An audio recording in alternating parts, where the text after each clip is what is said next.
Hey, what's up, you guys? Big Time Collector 01 here, back at it again with another action figure review. And today, we'll be taking a look at the DC Multiverse Arkham City Solomon Grundy Build-A-Figure Waves Catwoman. I am very excited to open this figure. I've had this figure in box for like 2 months, so I don't know why I'm taking so long to review it. I just have no clue why. I think I've just been out of it for a little bit. But I'm so excited to open this figure up. This is my most anticipated figure from this wave. And I also recently completed Arkham City, so I'm so excited to open this figure up.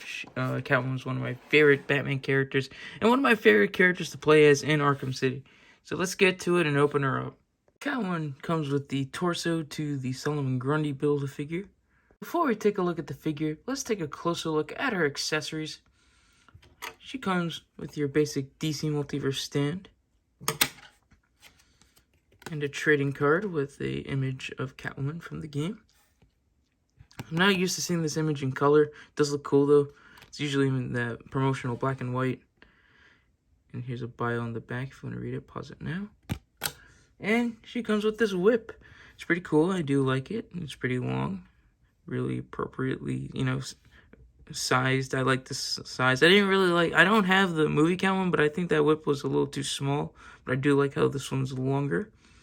You got a handle on the end, which I think is a little too thick, but it's alright.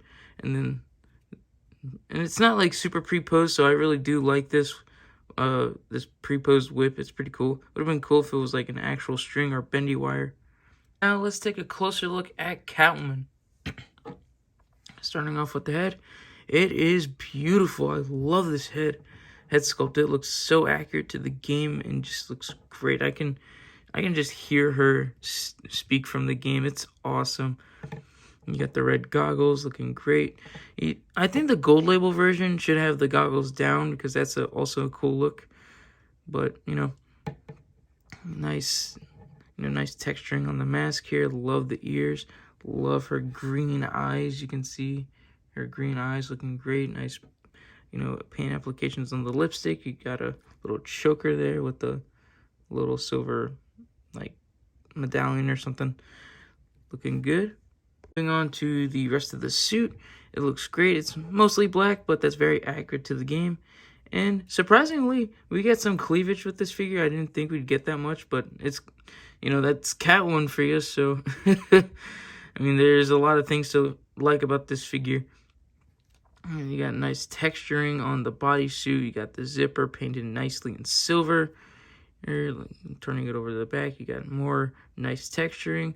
And yep, she's got some cake to her. A lot of people really like this part about the figure, and I'm not complaining. I mean, it's Catwoman, so it's to be expected. Hopefully the Nightfall version lives up to it. But moving down to the hands, I really like the detailing we have here with the silver knuckles. It would have been nice to see some silver on the nails, on the claws, but it's alright. It's pretty cool. She has an open hand on the right side and a left gripping hand for the whip. Would have been nice to get another open hand. Then you get these awesome legs. Again, love the texturing, very accurate to the game. I really do like that. You got some, her boots, or laced up boots, and I like how the texturing and the sculpt of the laces continue onto the ankle, looking nice. She does have the newer, improved McFarlane ankles. Her wrists have the traditional ball joint, but they are hidden very well. I wanted to say that. And she has heels on her feet. She does have heels. And she is pretty easy to stand up, even with heels. I do have a harder time standing up figures with heels, and she stands up pretty easy. You got pickles on the bottom of her feet. Taking a closer look at Catwoman's articulation. Her head can look up that much. It can look down that much. You do get some pivot, and it can rotate. Her shoulders move out that much. They move down. They do rotate 360. She does have a very, very tight bicep swivel. You gotta grab the shoulder. Double jointed elbows. And her wrists are on McFarlane ball joints, so you can hinge and rotate. The torso is on a dumbbell joint, which can crunch forward that much and crunch back that much. You can rotate and pivot. Same with the lower part of the torso, can pivot and rotate it, and crunches back that much and crunches forward that much. You get a lot of great articulation on this figure. The legs can kick out that much, can kick back some. Decent spread. And she has double jointed knees. These really nice ankles that move down, up.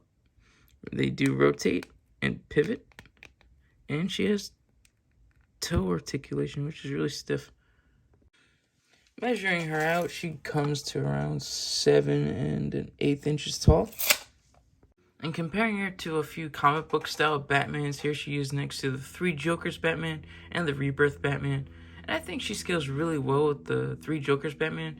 And if you have the Rebirth Batman, you can make it work, but they are around the same height. But I do like how Batman should be taller than her, so the 3 Jokers one works best.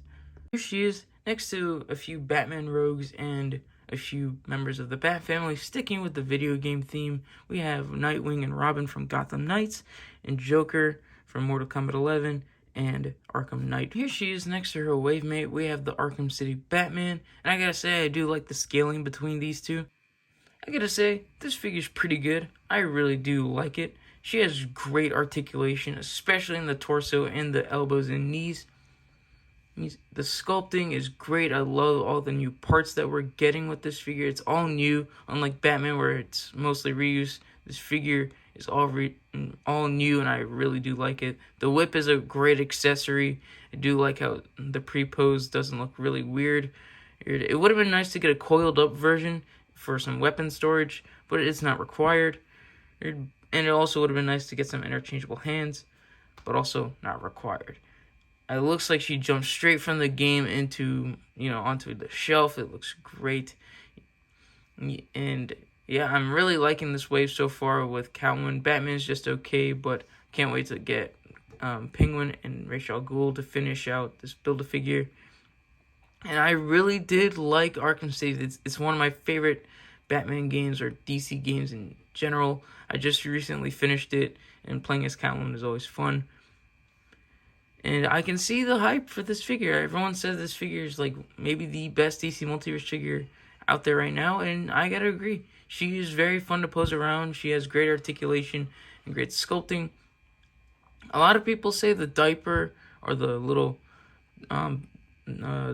waist piece and the legs are really weird looking, but it doesn't bother me. Like I said, people say that the little waist piece looks really big and baggy like a diaper. I can see it, but it doesn't bother me that much. And the legs, a lot of people say that they're long, but I mean, I can see them being a little long, but having her posed up, it's not going to be bothersome that much, because you're going to really want to pose her up in some dynamic poses.